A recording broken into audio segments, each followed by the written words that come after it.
இப்போ அதிமுக பிஜேபி வந்து கூட்டணி வச்சிருக்காங்க சார். இவங்க கூட தாவேக்காவும் சேர்ந்துருச்சுன்னா அவங்க தொண்டர்கள் ஏற்றுப்பாங்களா சார்? போய் பிஜேபி கூட கூட்டணி வச்சிட்டீங்களே அப்படின்னு சொல்லிட்டு. விஜயே இருக்க மாட்டாரு, பரவாயில்லையா?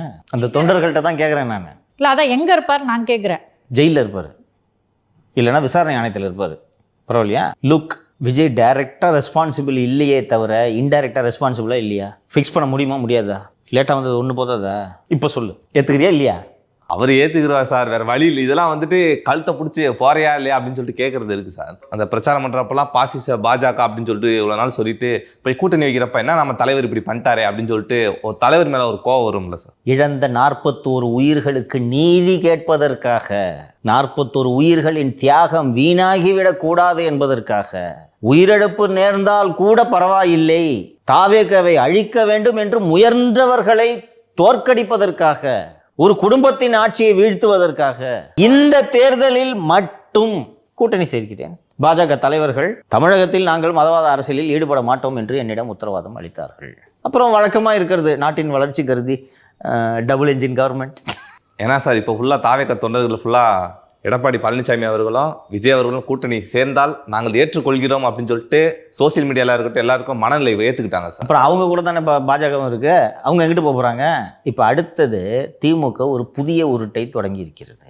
இதான் அரசியல். This is why it is very interesting. Vijay இறங்கி வந்து அதிமுகவோட கூட்டணிக்கு வரப்போகிறார்.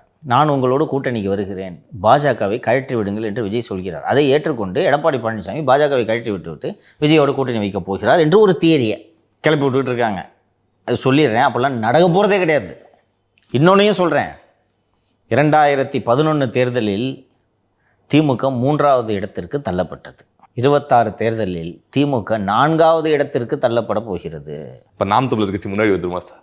அதிமுக, தாவேக, பாஜக, திமுக, இதுக்கு பின்னாடி தான் நீ சொல்கிற கட்சி. அவங்க பயிற்சி தான் எடுக்கிறாங்க. நான் ஜெயிக்கிறவங்களை பற்றி பேசிகிட்டு இருக்கிறேன். ஜெயிச்சு எத்தனை எம்எல்ஏ அசம்பிளியில்ன்றதை பற்றி பேசிகிட்டு இருக்கேன். நீ பயிற்சி எடுக்கிறவங்களை கொண்டு இந்த லிஸ்ட்டில் சொல்லுற. அப்போனா வந்து தாவேக்கா ஒருவேளைங்க சார் 2026 தேர்தலுக்கு அப்புறமா இந்த கூட்டணியிலேருந்து பிரிஞ்சு போனால் எதிர்கட்சியாக இருக்க வாய்ப்பு இருக்கு என்னங்க சார்? அதானே அரசியல். அன்னைக்கு மதவாத அரசியல் கொண்ட பாஜகவை எதிர்த்துக்கங்க. அப்படி எதுக்கிறதுக்கு நீங்கள் உயிரோடு இருக்கணுமா இல்லையா? சேர்ந்து போட்டிட்டா உயிரோடு இருப்பீங்க. இல்லை நான் தனியாகத்தான் செல்வேன் என்றால் நீங்கள் உயிரோடு இருக்க மாட்டீர்கள். நீங்கள் உயிரோடு இல்லை என்பதை அத்தனை கட்சிகளும் சேர்ந்து உறுதி செய்யும். இன்னும் எளிமையாக கேட்குறேன், இந்த பக்கம் பிஜேபி ஹெல்ப் பண்ணுற வரைங்குது, இந்த பக்கம் காங்கிரஸ் ஹெல்ப் பண்ண வரைங்குது. யாரால ஹெல்ப் பண்ண முடியும் விஜய்க்கு? யார் பவர்ஃபுல் இன்னைக்கு? யாரால ஹெல்ப் பண்ண முடியும்? பிஜேபி. ஏன் காங்கிரஸால் ஹெல்ப் பண்ண முடியாதா? அவங்களே சர்வைவ் தான் சார் பண்ணிட்டு இருக்காங்க, இன்னைக்கு ஸ்ட்ரகிள் தான் பண்ணிட்டு இருக்காங்க. ஒன்றும் இல்லை சார், ஒரு கார்டு இருக்குன்னு வச்சுக்கோங்க, அந்த கார்டுக்குள்ளே மாட்டிக்கிட்டான், தப்பிச்சு வெளியே வரணும். சர்வே பண்ணாதான் வெளியே வர முடியும். செத்துட்டா எப்படி சார் வெளியே வர முடியும்? காங்கிரஸால் என்ன உதவி பண்ண முடியும்? காங்கிரஸ்க்கே யாராவது உதவி பண்ணணும். ஆமாம், அந்த வாலியை கீழே வைப்பான்னு சொல்கிறதே ஒரு உதவி. இவ்வளோ தான் சுச்சுவேஷன், புரியுதா? அடுத்தடுத்து நடக்கும், இப்போதே நடந்து கொண்டிருக்கிறது எல்லா விஷயங்களையும் பொது வெளியில் சொல்ல முடியாது, உரிய நேரத்தில் வெளியிடுகிறேன். தகவல்லாம் தெரிஞ்சு தான் சொல்கிறேன். உங்களுக்குலாம் ரொம்ப சந்தேகமாக இருந்திருக்கும், தொடக்கத்துலேருந்து திமுக தோகுதுன்னு ஒரு ஆசை சொல்லினேங்கிறாருன்னு நினச்சிட்டு இருந்தீங்க நீங்கள், இல்லையா? ஒன்று ஒன்றா நடக்குதா? கரூர் ஸ்டாம்பீட் நடக்கலைனாலும் திமுக தோற்றுருக்கும். ஏதாவது ஒன்று வரும். இயற்கைக்கு முரணானதுமா இந்த ஆட்சி? அதிமுக ஒரு இத்து போன கட்சி, செத்து போன கட்சி, அதுக்கு நாங்க புத்துணர்ச்சி கொடுக்கணுமா? 40 தொகுதியில தான் போட்டியிடுறதுக்கு நாங்க இங்க வந்திருக்கோமா? மேல கண்டினியூ பண்ணுங்க. அப்படிலாம் முழங்குனாரே அந்த மகான். 50 சீட்டு ஜெயிக்கிறதுக்காக நாங்கள் கட்சி ஆரம்பிச்சிருக்கோம். இதெல்லாம் எதுக்கு? இதெல்லாம் பேசவே கூடாது. நீங்கள் என்னன்னு முடிச்சுட்டு எலெக்ஷன் நெருக்கத்தில் தனியாக போகிறதுன்னு முடிவு எடுத்துட்டு அன்னைக்கு பேசலாம். கட்சி இன்னும் குழந்தை பிறந்து அப்படியே இப்போதான் குப்புறப்படுக்குது. அதுக்குள்ளேயே ஐஏஎஸ் ஆகும்ன்றது. ஆமாம், வாஜிராம் அகாடமியில் அட்மிஷன் போடணும் இந்த குழந்தைக்கு, ஐஏஎஸ் அகாடமியில் அப்படின்றது. ஏன் உறுதியாக கரூர் ஸ்டாம்பீடு இல்லைனாலும் நான் திமுக தோற்கும் என்று நான் உறுதியாக சொன்னேன் என்றால், சோஷியாலஜியில் எஸ்கலேஷன் ஆஃப் கமிட்மெண்ட்னு ஒரு டேர்ம் இருக்குது. ஒரு குரூப் ஆர் இண்டிவிஜுவல் இந்த தப்பை பண்ணுவாங்க. ஒரு செயலை செய்கிறீங்க ஆறு ஒரு இன்வெஸ்ட்மெண்ட்டு பண்ணுறீங்க, அது தப்பாக போகுது, மேலும் மேலும் அதை தொடர்ந்தோன்னா ஜெயிச்சிடலாம் இறுதியில் அப்படின்ட்டு உங்களை அறியாமல் நீங்கள் நம்புறீங்க, அந்த குரூப் நம்புது. This is called escalation of commitment. இது கேம்பிளிங்கில் விட்டதை பிடிக்கலான்ட்டு போடுறதையும் சொல்லலாம். ஸ்டாக் மார்க்கெட்டில் இது மாதிரி இதை போட்டு இன்னும் கொஞ்சம் போட்டு நான் பண்ணுறேன்றதே சொல்லலாம். பல பேர் வாழ்க்கை இருந்தது காரணமே அதான் சார். இது மாதிரி ஒரு குரூப் செயல்படும். இந்த குரூப்பாக நான் இந்த திமுக அரசில் இருக்கக்கூடிய இந்த அதிகார மையத்தை நான் பார்க்கிறேன். The escalation of commitment is now happening in this administration. இதை பண்ணலாம், அதை பண்ணலாம், இப்படி பண்ணலாம். இதுதான் இதோட நீட்சி தான் அமுதா, செந்தில் பாலாஜி, தங்கம் தென்னரசு, ஸ்டாலின் இவ்வளவு பேரும் செய்தது. திருப்பி திருப்பி திருப்பி திருப்பி இதை பேசணும். நீங்கள் நல்லா கவனிச்சிருந்தீங்கன்னா கொஞ்சம் தம்பி, நீங்கள் வரும்போது கூட ஒரு நண்பர் பேசிகிட்டு இருந்தார். ஓவராலாக பார்க்கும்போது இது ஏங்க வந்து இது விஜய் மேலே ஜனங்களுக்கு கோபம் வரலன்னு. திமுக அமைதியாக இருந்தால் விஜய் மேலே தான் கோபம் திரும்பி இருக்கும்னு.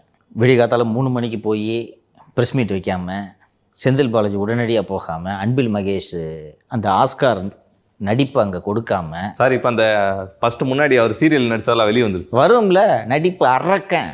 ஸோ அதெல்லாம் பண்ணாமல், இவ்வளவு நிலையத்துவான்களை வைத்து பேசாமல், திமுக மகளிர் அணி செயலாளர் அமுதா பேசாமல், செந்தில் பாலாஜி பேசாமல் நீங்கள் விட்டிருந்தீர்கள் என்றால் ஜனங்களுக்கு யார் மேலே கோபத்தை காட்டுறதுன்னு பார்த்துட்டு அப்படியே திரும்பி இவன் தான்டா நீங்கள் உங்கள் வண்டியில் வந்தது அப்படின்னு திரும்பி இருக்கும்.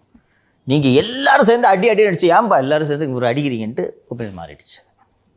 இதுதான் எஸ்கலேஷன் ஆஃப் கமிட்மெண்ட்டுன்றேன். இது இதோடு நிற்காது. நம்ம அக்டோபர் 2ஆம் தேதியில் இருக்கிறோம்.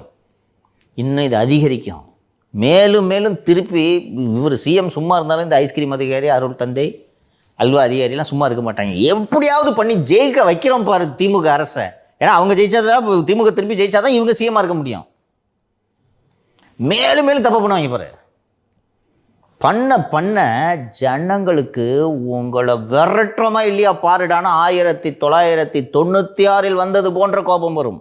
இன்னைக்கு விஜய் முன்னாடி இருக்கிறது 2 ஆப்ஷன். நான் யதார்த்தத்தை சொல்கிறேன், இது என் விருப்பம் இல்லை. இது விருப்பமாக யதார்த்தமான்றது பார்க்குறவங்களுக்கும் தெரியும். 1, அதிமுக பிஜேபி கூட்டணியில் சேர்ந்து ஜென்ம எதிரியை நசுக்கி துடை தெரிவது. அப்படி இல்லைன்னா நான் அரசியலிருந்து விலகுகிறேன். மீண்டும் திமுக ஆட்சிக்கு வந்தால் தமிழ்நாட்டை ஆண்டவனால் கூட காப்பாற்ற முடியாது என்று 1996 ஒரு மகான் சொன்னார் அல்லவா? எந்த மகான்? ரஜினி. அதுக்கடுத்து எங்க சின்னம்மா கூட தான் சொன்னாங்க.